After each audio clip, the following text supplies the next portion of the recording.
Yeah. Live and direct from the new planet Earth, where pandemics are plenty, but the girls are still pretty in fashionable dresses. You know what I'm talking about. Where ignorance is bliss, and you ain't gotta give a about no code. Tell me who unleashed our animal instinct. Why the op standing there tickle pink? Have a drink, no more liquor. Got a poison. One thicker, one gangster, one hole in the desert for the snitch. What happened to the cold? What's this? Welcome to another edition of the Franchise Podcast. I'm Joe Rigo. With me is my partner in crime, my co-founder of Franchise Sports Media, and my big brother TQ. Hella Westy.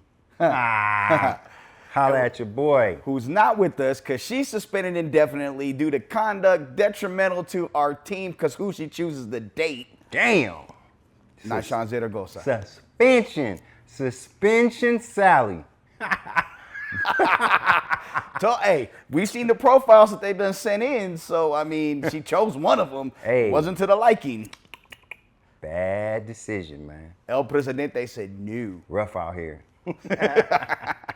Anyway, we got a We big... joking, man. Nashan is not suspended, No, all right? at all. She's taking care of business. For sure. She'll be back next week. We got a big show lined up today. A lot of West Coast sports talk. We're going to talk about the Dodgers playoff series. We're going to talk about Lakers preseason and what's happening on the court with them. The start of the Golden Knights hockey season. The Aces lost, but we're going to get it kicked off with the drama that is the Raiders.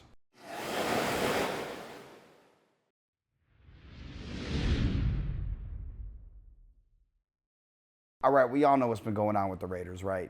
Devontae Adams, is he going to be traded? Is he not going to be traded? Who will he be traded to? Christian Wilkins, out indefinitely because of a foot injury after a teammate stepped on his foot celebrating a sack. Max Crosby and the words he had to say after a game, and not to mention getting their asses handed to him over the weekend in Denver, a place where they had won 4 straight games on the road, not to mention 4 at home against the Broncos, 8 total wins in a row. Now done. That's over with. Squeeze, where do we start when it comes to the Raiders? My goodness. It seems like we in this position every season. I know y'all feel it just the same way I feel it. But I will say this, man. I'm going to say it again. Y'all heard this word. It's a dirty word out here in Las Vegas and all across Raider Nation. That word is patience. Patience, patience, patience. We need patience on all levels. And I've said this before here on the Franchise Podcast. We need patience from the front office because we're in the middle of a culture change, right? We have the man at the helm and the coaches at the helm that can institute a culture change. You gotta give them time. All right. We were at training camp. Yep. Nothing impressed me. Okay? No, there was something that impressed you. Not really. Not really when The it comes down to communication with Gerald Alexander to the safeties. Okay, yeah, but I just said coaches I don't have a problem with this coaching staff whatsoever. Outside of one person that I do not understand why he's in the position he's in. That's another story for another day. Brock Bowers didn't impress you at camp? Brock Bowers impressed me at Georgia. The point was, all of the good work that I saw the defense do was against Gardner Minshew and Aiden O'Connell. Those were going to be the problems. Those are the problems. Look, Aiden O'Connell had an okay season last year. When he came in, he steered the ship pretty well. That was a different offensive system. He was a rookie last year. So you come in the rookie's second year, you teach him a new playbook, and you expect him to be just as good. It's just not going to happen. It just doesn't happen, man. This is the National Football League. So across the board, I never felt like this was going to be a playoff team. I felt like this team was going to need some time, which they do need some time. And, I mean, you know, it is what it is. As far as Devontae goes and this rash of injuries, we were talking earlier about the collective ages of the team, right? And the leaders on the team. Like, Devontae is in win now mode. Once you start getting up in them 30s, man, you start recognizing your own mortality. You know how it feels when you get up out of the bed in the morning as opposed to how it felt 3 years ago. You understand how much it takes for you to get ready for a game as opposed to what it did 2 or 3 years ago. He's in a win now mode. He needs to be in a position where he's competing for championships, because if not, it's just wasted talent. So I understand where he's coming from. I don't like the way he's going about it. Okay. And I haven't liked the way he's gone about it. But to each his own. He's a grown man. That's the way he wants to behave. That's the way he wants to behave. On top of everything else, look, man, we came into the league feeling great about one particular part of this team, which was the defensive line. I've been saying this for years. Y'all know I'm a stickler for the defensive line. Look, they've been hit with injuries, man, across the board. Now Christian Wilkins goes down. We don't know how long he's going to be out. I mean, Max is out there doing what Max does, but do we really want Max expending all his energy, overcompensating on another leg, you know, to make his injury worse? Or do we just want to shut him down? This team needs a quarterback. How do we get one? Okay, wait. Let's go back a little bit. With Devontae, Jay Glazer reported on Tuesday morning on the Dan Le Batard show that from what he was told, that when Devontae left the game that last Sunday, everything was cool and kosher, everything was copacetic. But then on Monday, Antonio Pierce received a text from Adams basically saying, yo, I'm out and I don't want my career to end like this. Now, the following day or 2 days later, Tay was on Kay Adams' show up, and Adams kind of just said, hey, look, I can only control what I can control, kind of danced around the issue of whether or not he wanted to be traded. Look, I admit, I had high expectations, at least playoff expectations for the Raiders this year. Why? Because I look at the division as a hot mess. How is it a hot mess? Other than Kansas City, it's a hot mess to me. How? Everybody has the same records except going into the Denver game, all three teams had the exact same record outside of Kansas City. Outside of Kansas City.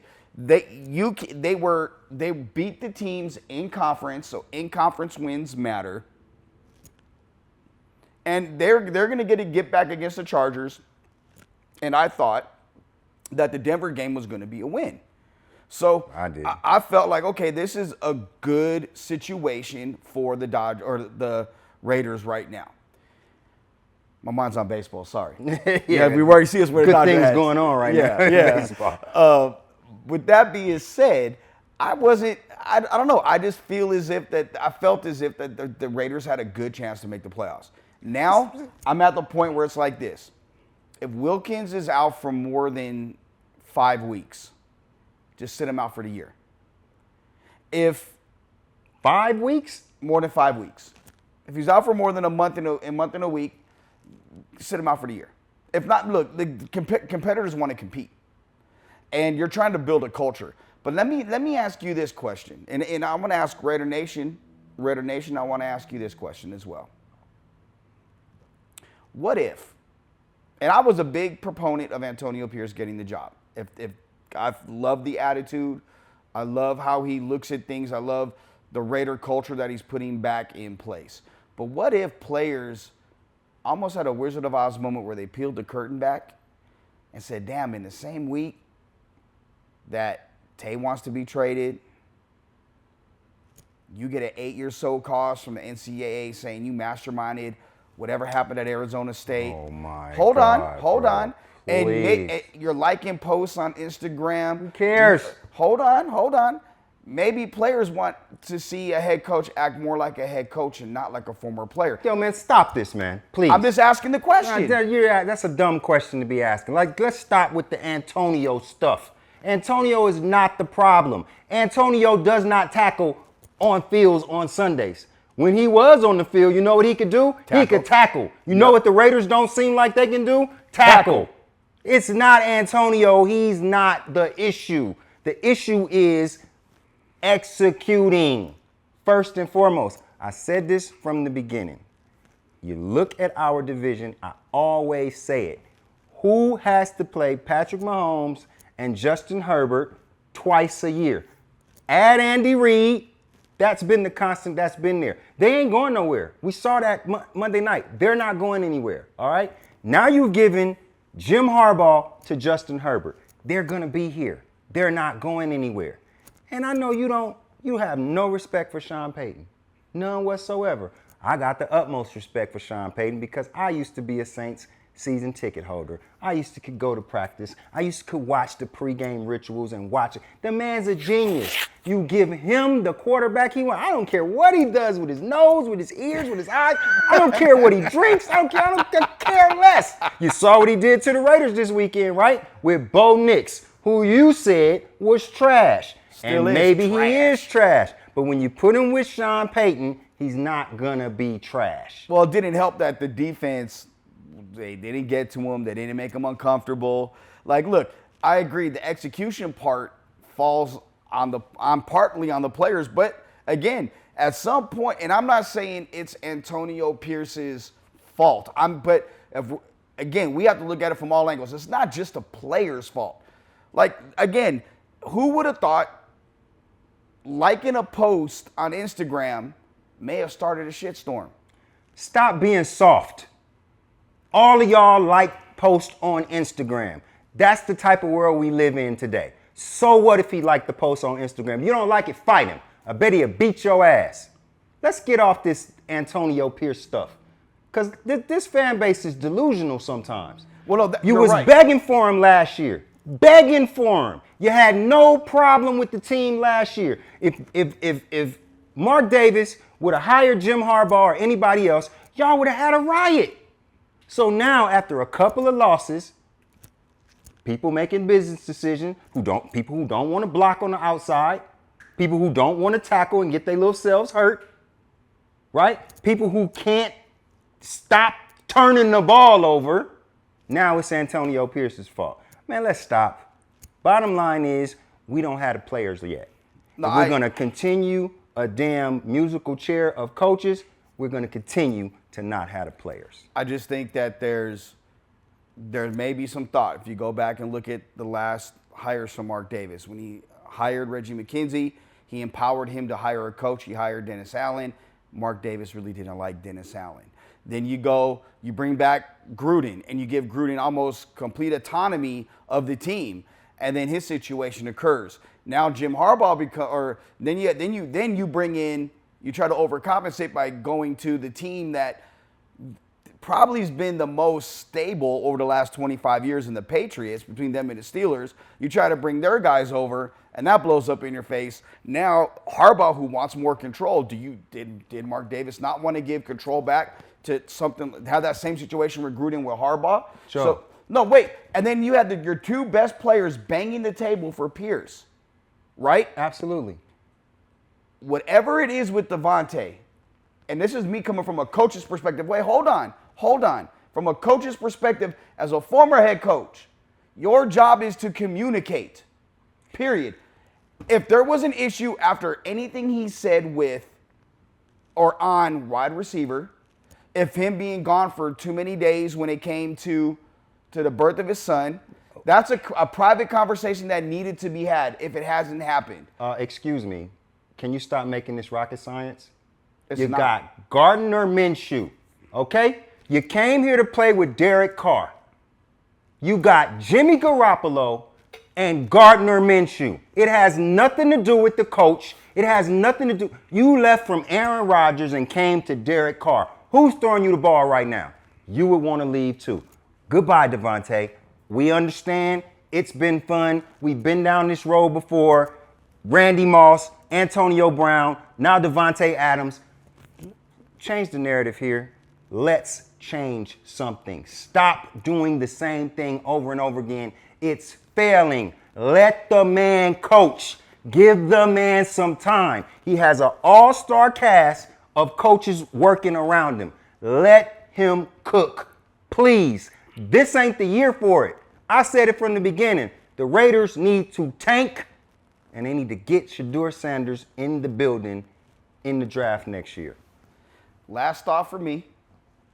Last thought. What if, Robert Saleh got fired. Hey, Woody. Terrible.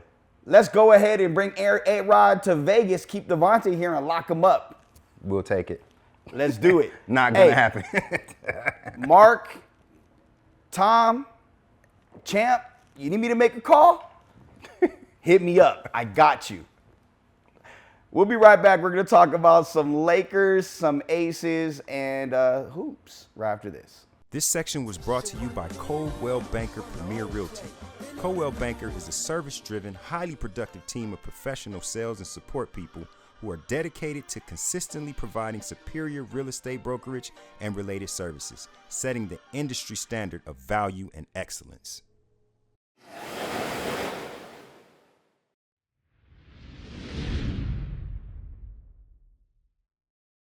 Welcome back to the Franchise Podcast.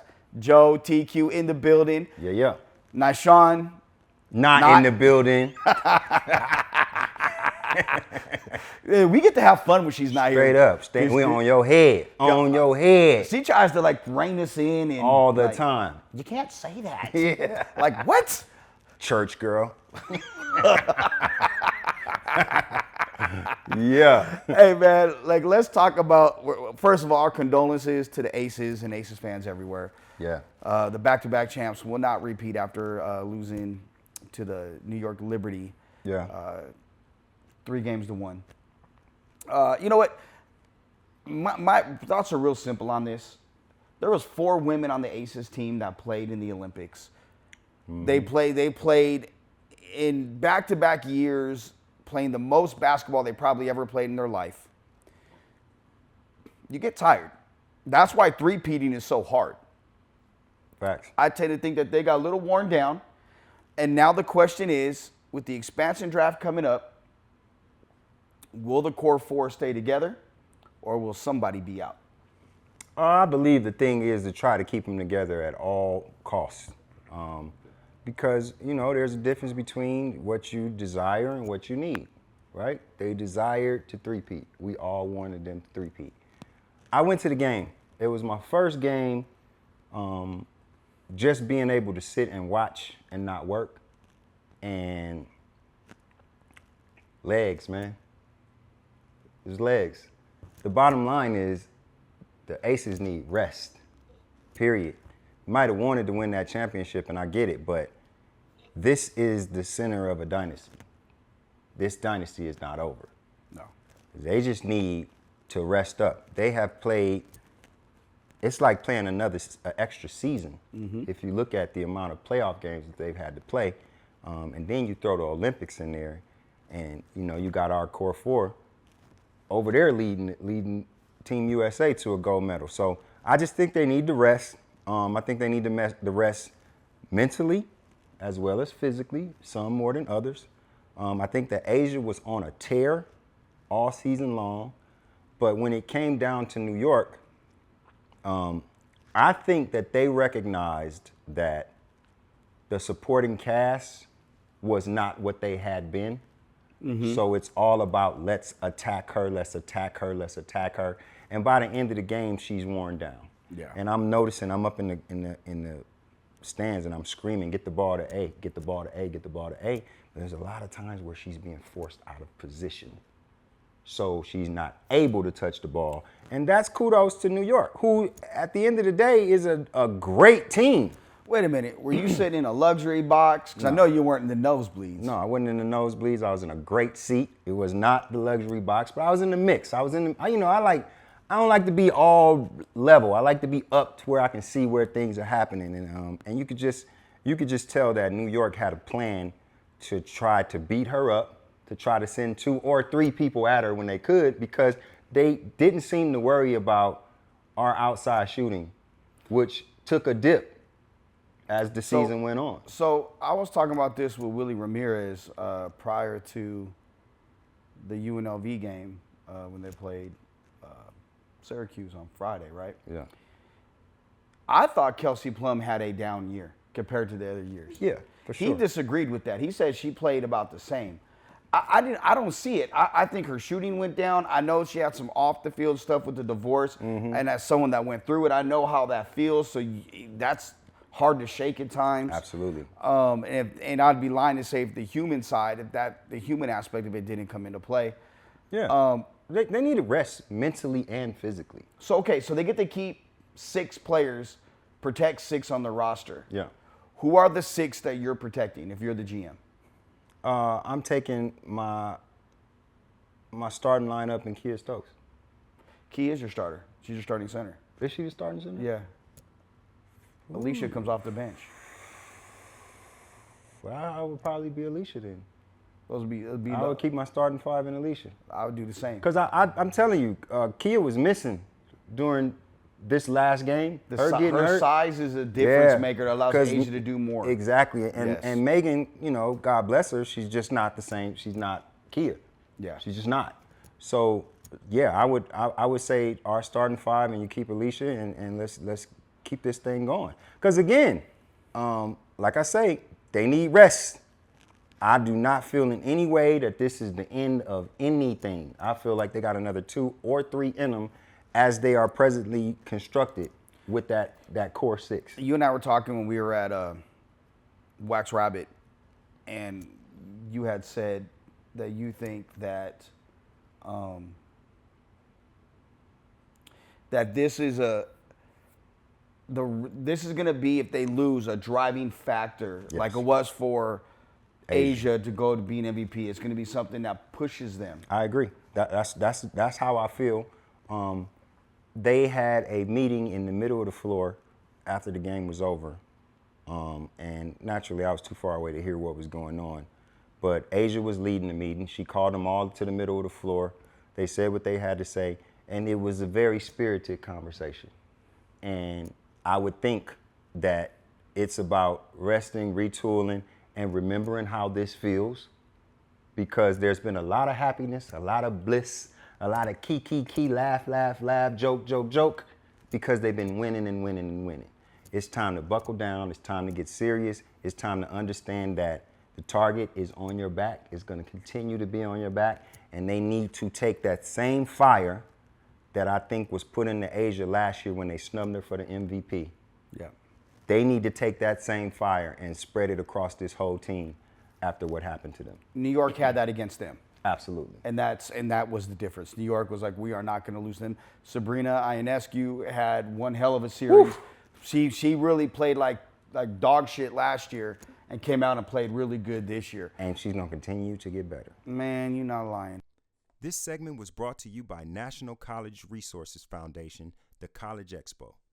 NCRF is a 501c3 nonprofit educational enhancement organization whose mission is to curtail the high school dropout rate and increase degree and/or certificate enrollment among underserved, underrepresented, at-risk, low-resource, homeless, and foster students. For more information, visit www.thecollegeexpo.org today.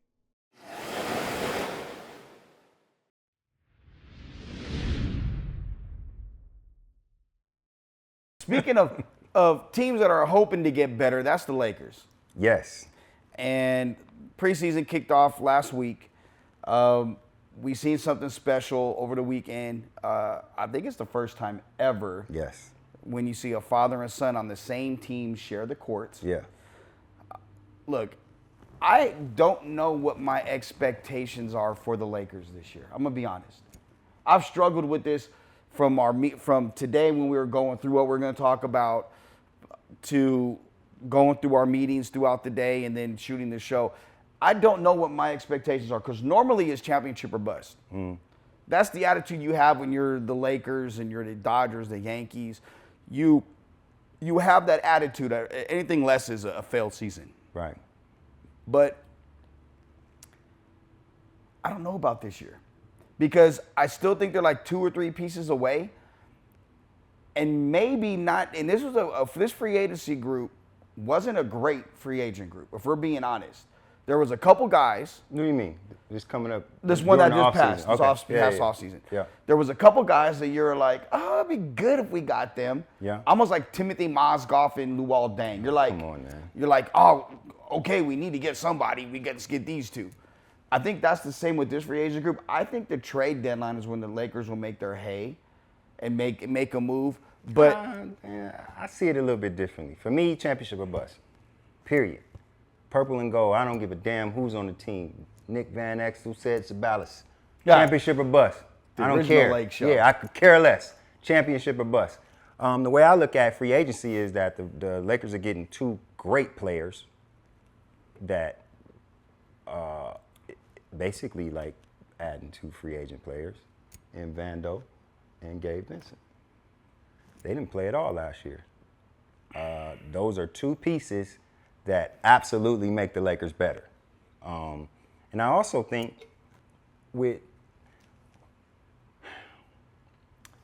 I didn't feel so great about the J.J. Redick pickup when they picked him up, right? But I was still a bit upset about them firing Darvin Ham because I didn't believe that was the right thing for them to do.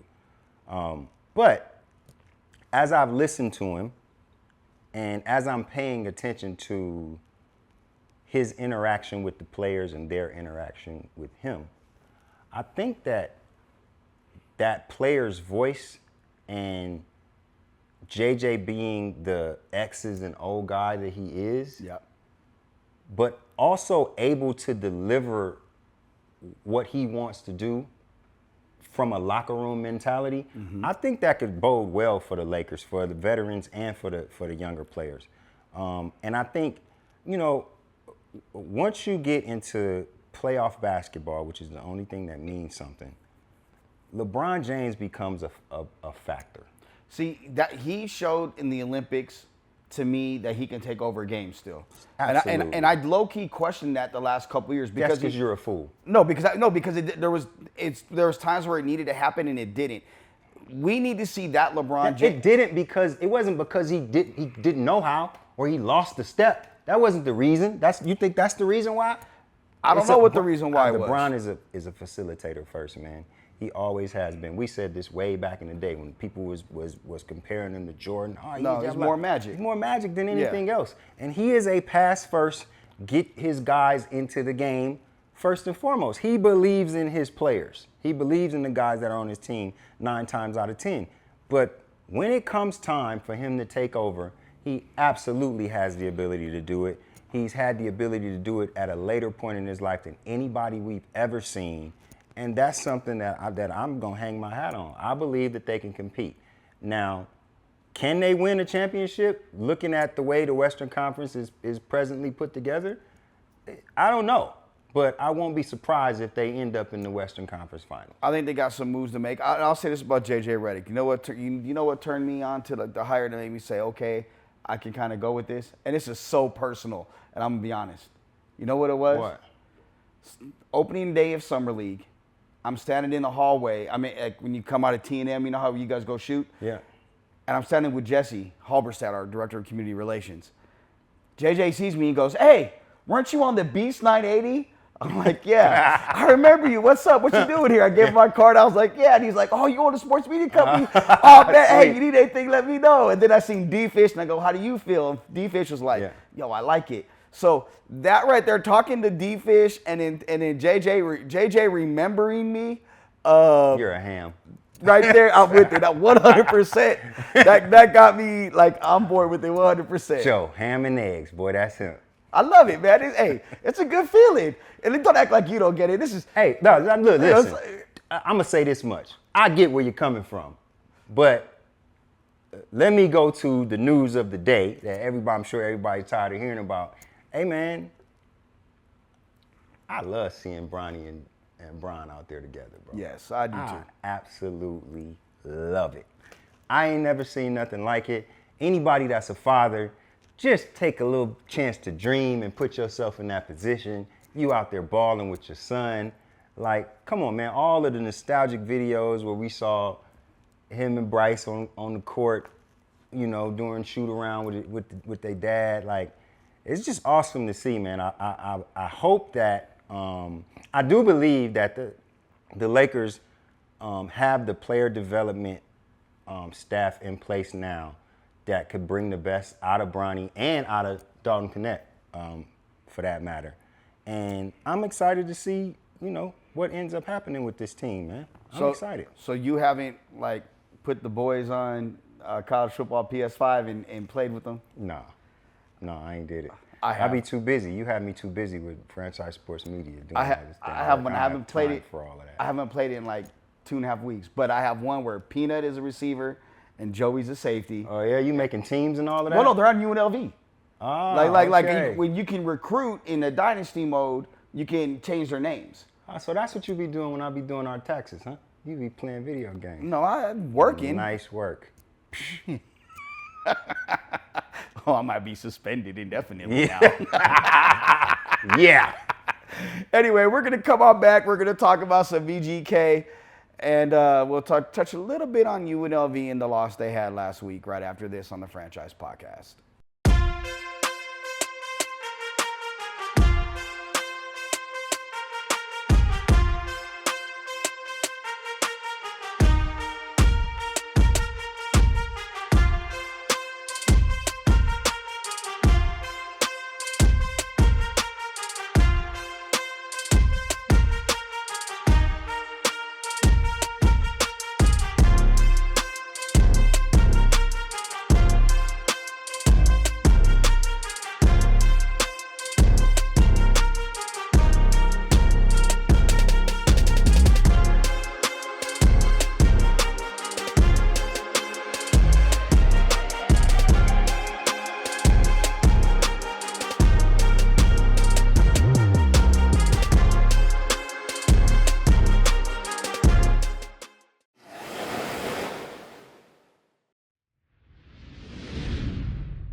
Welcome back to the Franchise Podcast. I'm Joe Arrigo.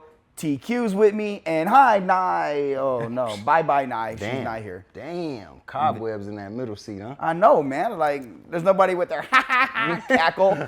How we gonna have it be October? We don't have the cackle of Nyshawn with us. Ain't that something, man? Oh, she's gonna kill us. Yeah, she can be heated. Next week, when she comes back, her opening monologue, it's gonna be about us. Boy. I already know. Oh, well. You already know. All right, man. Before we get to the Golden Knights and their season, let's talk about UNLV real quick. Last Friday, lost to Syracuse in an overtime game. Look, man, I'm gonna be honest with you. My opinion is real simple, and I have a thought on it, and then I have a comment about something else. They came out flat in the first quarter. They found their groove. Mm-hmm. Jackson Woodard is a real dude, a real leader, and a warrior. And if anybody questions his heart, we can step outside and go do whatever. Like, that's how I feel. Who's questioning his heart? Bro, there were some people, oh, if he would have just made the tackle in the end zone, if he would have caught the interception. This man did not miss a snap in the entire game on the defensive side of the ball. He had an interception that set up a score. He is a captain. He is a leader. And give me 11 of those guys on my team, and we're going to win a national championship. I mean, anybody questioning that kid's heart and his natural God-given ability is a fool. At the end of the day, football is a game of strength and power, mano y mano. On that last play, regardless of how hard it is to see, regardless of how bad we feel about it, it happens. The bottom line was, for whatever reason, on that play, that running back was stronger. Yeah. And he absolutely did his job, and he took Jackson for a ride. Now, what's going to happen with that is he's going to learn from it. He's going to hit the gym. He's going to get in there. He's going to think about that every single waking day. We just talked about somebody where something happened in their life that took them on a trajectory that is probably higher than it was going to be. Asia Wilson. That's going to do the same thing for Jackson. I believe he's that kind of person. And it hurts at the end of the day. But listen, nobody gave UNLV a shot to be where they are right now. No. They lost, barely lost, to a team that they could absolutely beat.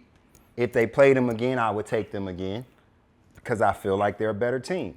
At the end of the day, they came out flat, like you said. They played them all the way to overtime, and they lost on the last play with some of the shadiest officiating we done seen in years from a all-ACC conference officiating team. But let me say this. That is trying to get themselves into the playoffs. Let me say this. It's customary that the road team, when it's a non-conference game, has that officiating. I understand But that officiating crew was dog shit.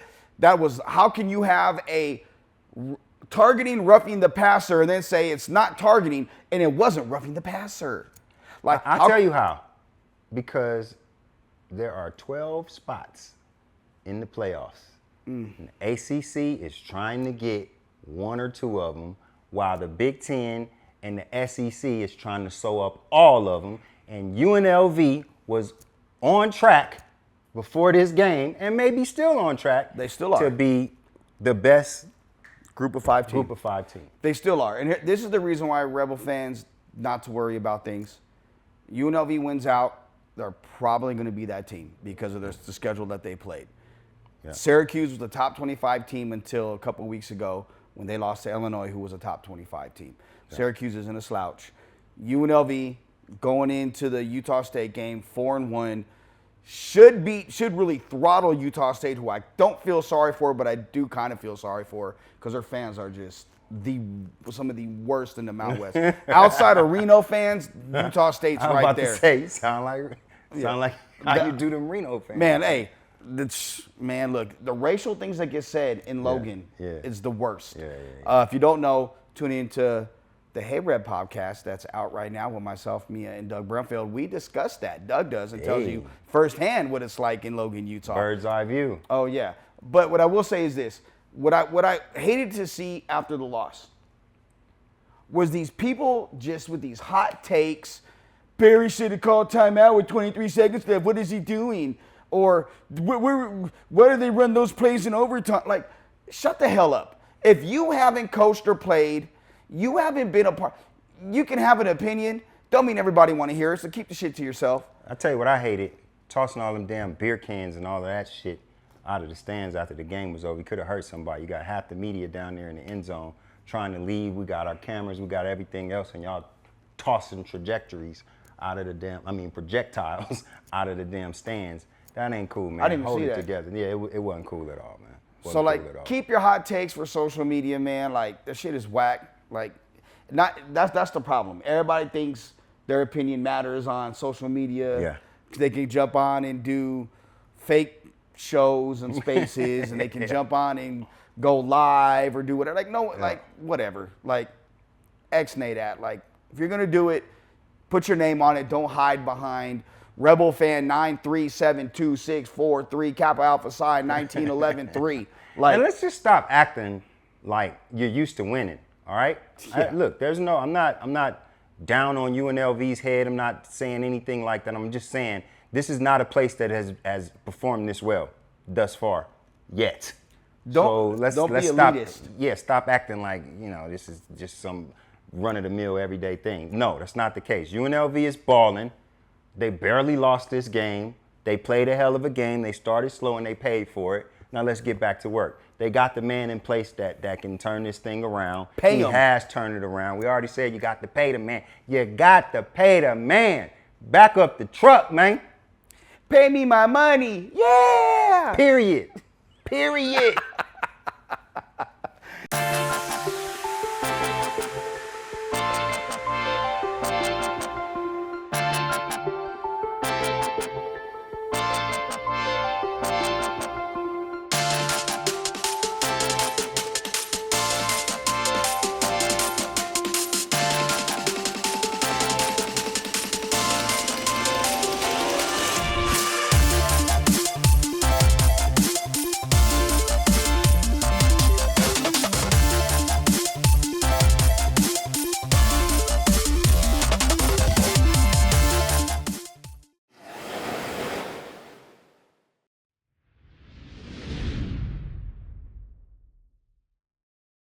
Hey, man, speaking of money getting paid, if you see us a little bit distracted, we got the Dodger game on, and we're kind of watching that as we're doing the show. Man, look, I'll say I'm kind of touched with the way the Dodgers are playing and the way they played Game 2 against the Padres. Game 3, a little bit different. I'm seeing a lot of fight in them, and I like that. Look, this is a make or break year for the Dodgers. I don't know if Dave Roberts' job is on the line, but I can see how it could be. Just because you have this again, you for 12 years in a row, 11 out of 12 years, whatever the case is, you win the NL West, you're in the playoffs. You are probably the front runners in the NL to get to the World Series. You have the best player that I've ever seen in my life playing for you. I think you as well. First man is 50-50. Maybe. Who's better? Barry Bonds. You're crazy. My friend. Don't crazy. just count out Barry Bonds. Look, man, let's just be real. We always want to talk about Doc. Listen, I like Doc. 6 or 7 starting pitchers from opening day are not playing anymore this year. Like, this is the playoffs. You got to have pitching, man. The way a playoff game is supposed to go, to be successful, you want your ace, your starting pitcher to take you deep. 5, 6, 7, right? You want to hold that score. You want your guys to hit bombs early, and you want to hold it for the rest of the game. The Dodgers don't have the ability to do that right now. If they're going to win, they're going to have to win another way. Look, I'll be the first to say I'm Dodger boo till the wheels fall off. I do not believe that they can win the World Series with the pitching that they have right now, and I do not believe that they can beat the Padres in this series with the pitching that they have right now. If they do it, it's going to be because of some great offense, because that first 4 or 5 batters, when Freddie is playing and healthy, is unlike anything we've seen in a long time. Wait, hold on, wait a minute. Wait a minute. What, you didn't hear me? No. Did you miss something? Wait, yeah. You need to say it How in in a the different language? do you say Barry Bonds is better than Shohei and you wearing a Shohei Ohtani t-shirt? Barry Bonds didn't play for the Dodgers. Shohei does. Shout out to my dog, Heather Weston. Quick shot. Been hitting me off with the shirts. Shohei in the building. Yeah, Barry Bonds is the best player I've ever seen. Shohei's been playing for what, 7, 8 years? I wasn't really paying attention to him with the Angels. I don't pay attention to the Angels. Who cares about the Angels? Barry Bonds, watched him religiously. You understand? I used to play for the Giants in Little League. And when we went to Dodger night, they booed us. When they put us on the screen, all of the other teams, it was like, yay. As soon as we came up with our Giants gear on, Compton Giants. boo, boo. It's like, so that gave me a slight affinity for the Giants. So I watched Barry Bonds throughout, my childhood and my adulthood, and I've always liked him. And that's the best player I've seen. Look, Shohei's coming up, and I believe that in a couple of years, you ask me this question, I probably would change it. Look, man, I have to. One thing though, 1 second, one thing I left out. What's that? I'm saying that because of his first year with the Dodgers, where he has not pitched. He's going to be our ace next year. I don't know how much longer I could say that. It's probably going to change. One of the aces. One of the aces next year. I got it. But I say that with the one thing that I stand by this and I stand on this. What wins in the postseason is power pitching. Power pitching wins in the postseason, and if you have power pitchers, you're mostly going to win. And all of ours are hurt, bro. Most of them are hurt. Who do we have? Bueller's coming off of 2 Yamamoto. Yamamoto, man, listen, he hasn't had enough time playing Major League Baseball in America. I don't believe this is the year that you're going to see what they brought him here for. I think he's going to have to adjust to the way that we play baseball over here, and that's going to take a season. I don't expect that much for him in this series or in these playoffs, to be honest. I don't think that he could carry the team by himself because he's too new. I think Walker Buehler is coming off of 2 devastating injuries, and he's got to learn how to pitch in the position he's in physically now as opposed to what he used to be. And I think that just takes some time. I don't think the Dodgers have the time that they need to turn this around. Now, that being said, if they somehow beat the Padres in this series, man, with this pitching, that just shows how great they truly are. Because they get a whole new team next year, and your ass is talking about firing Doc. I'm not. No. I'm not saying fire Doc. You saying his job is on the line? No, I'm saying you shouldn't be on the line at all. Hey, what I'm saying is there's some people in the belief amongst people in baseball is that if they don't win, they're going to take a hard look at his job status because he's had these great teams and they failed in the postseason. Whether the teams cheated or not, they've still failed. I get it. And if you're saying that at the beginning of the season, when you're looking at the roster, when you're looking at the bullpen has been fixed, and you're looking at a starting pitching lineup like that with the murderer's row that they have, on offense, I get it. But attrition, man. Every damn pitcher got hurt. Like, you got to give Doc a shot. Like, give him a shot with this basically a totally new team. It's just like what I said about the Lakers. Vando and Gabe Vincent is just like getting two great pieces in free agency. They didn't play for you last year. You got all of these guys coming back off of injury next year to pitch for this team. You got to give Doc another shot, man.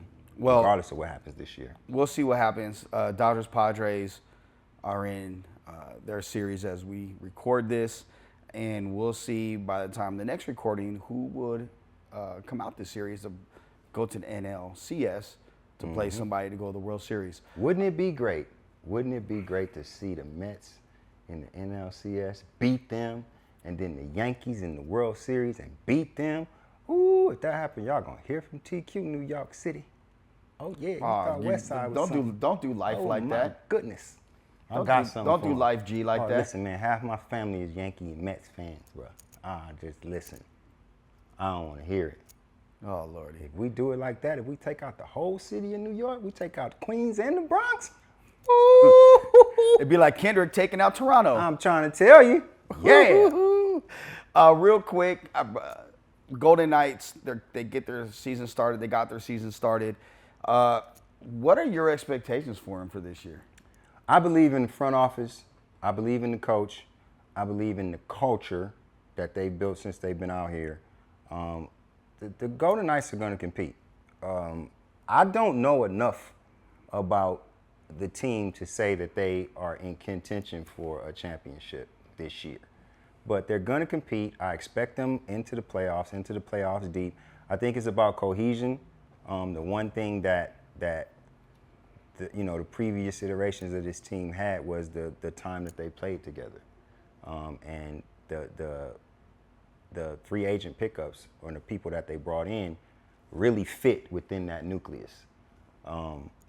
It's a lot of turnover, and a lot of times that first season with a lot of turnover just doesn't get it done.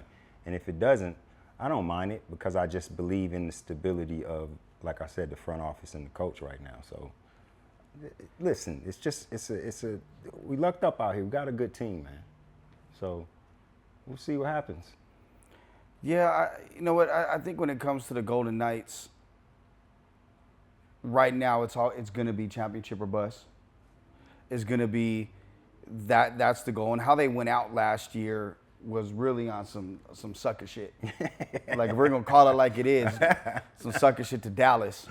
I want to see them this year play with the same type of fire and intensity that they played with the year before when they won the Stanley Cup. I didn't see that at times last year. Yeah. They have to stay healthy. There's no long-term injury list now for Robin Leonard because now that he's gone from the team, they agree with the settlement, and it doesn't affect their salary cap at all. Right. So I don't know. I feel like the Golden Knights have a shot, as always, since they've been in the league, to compete for a Stanley Cup championship, and we'll see what happens, man. There's no better event to, like, the Golden Knights. Going to a Golden Knights game, you could go on a guys' night. You could go on a date night. Yeah. You could take the family as a kids thing. Best ticket in Las Vegas. Like, it literally encompasses everything that you would want. In Las Vegas. Absolutely. The intro still goes to the Aces. That's the best intro. But, man, that belly intro was hard. It's cold. Yeah, it's cold. yeah. It's cold. But the Golden Knights, I know they did a lot of the they did the new stuff on the ice, and they've changed all the time, and it hasn't really changed, and that's the thing that kind of sucks. Like, whoever did it previous did a good job of changing up the graphics and stuff. They don't do that as much anymore. So with that being said, we wish VGK the best. We wish the Lakers the best. We wish the Dodgers the best. We wish UNLV the best. Raiders, next year we'll start to do some things. Don't worry about nothing. Everything's going to be fine. Let's calm down. Joe says we're getting Aaron Rodgers. I didn't say that. I just said that. I mean, hey, make the call. If that's the case, make the call. Instead of trading Devontae, like, try to get A-Rod. They want to play together. Bring him to Vegas. Hey, A-Rod, look, bro, you don't pay taxes here on what your work. Like, you can make more money. And guess what? Like, you got your receiver. You have other good receivers. They'll get the line worked out for you. Get the ball out quick.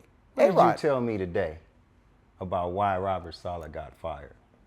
Oh, so, hey. What did you tell me today? Hey, you think Woody is going to get rid of A-Rod? I'm just saying. Out of your mind. A-Rod runs the team, brother. The rumor is Saleh was either going to fire Nathaniel Hackett or demote him and let former Raider offensive coordinator Todd Downey call plays. Christ.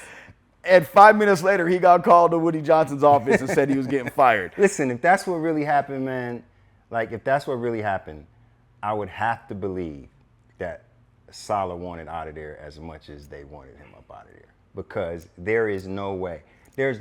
Would anybody else have hired Hackett in this offseason? Last offseason. In last offseason. Who else would have did it? After the season that he had in Denver, what other team would have hired him, man? He was there because of Aaron Rodgers. Now, if you think that you're going to demote that man, that means you're ready to go on vacation with the missus, bro. So here's the thing. And you're ready to go back to the 49ers next year. Wait, and the do you think he go, okay? Will be happy to have you back. Does he go there, or does he go coach with his best friend in the world? No, Matt LaFleur in Green Bay. No, I don't see it. No. We're going to be fighting over this one. Nobody cares. Nobody wants to go to Green. People don't go to Green Bay on purpose. They go there because there's nowhere else to go. Xavier McKinney did. Oh, man, please. Leading the league in picks. Keyshawn Nixon did. No, man. Yeah. People don't go there because they want to. They go there because they have to, or there's no other option. Nobody's picking Green Bay over San Francisco. It's not going to happen. Let me ask you one last question. How well did your football teams do this weekend? Ofer. My name is L. I ain't winning nothing this weekend, man. Nothing. UNLV, USC, Manchester United, Raiders, 49ers, Aces, you name it. Dodgers got their ass whooped night before last. It was a terrible weekend for me. So I spent all my time at Mijo's drinking, eating tostadas. You on tostadas? Yeah, I'm on the tostadas and the terroritos, man. That's what I'm on. So, you know, it was a rough weekend for me. Rough weekend. Hopefully the Dodgers can come back tonight and make it feel a little better. But, I'm the L train right now, brother. That's the way it goes on L train. Shut up. Anyway, that's it for this week's show. Make sure you guys like, subscribe, and put your notifications to on our YouTube channel. That's very important. Follow us on all social media at The Franchise LV. And on next episode, Nyshawn will be back. I want to say one thing. It's October. Cancer awareness. Ladies and men, go get yourself checked out. Much love to all the cancer survivors. Much love to everybody that is fighting the disease now. Continue to fight. We're sending our loves to you. Yep. Our love to all of your families. We understand how rough it is because if you are living today, you have been affected in one way or the other by this terrible disease. One for the kids. Yeah. Live and direct from the new planet Earth, where pandemics are plenty, but the girls are still pretty in fashion over dresses. You know what I'm talking about. Where ignorance is bliss.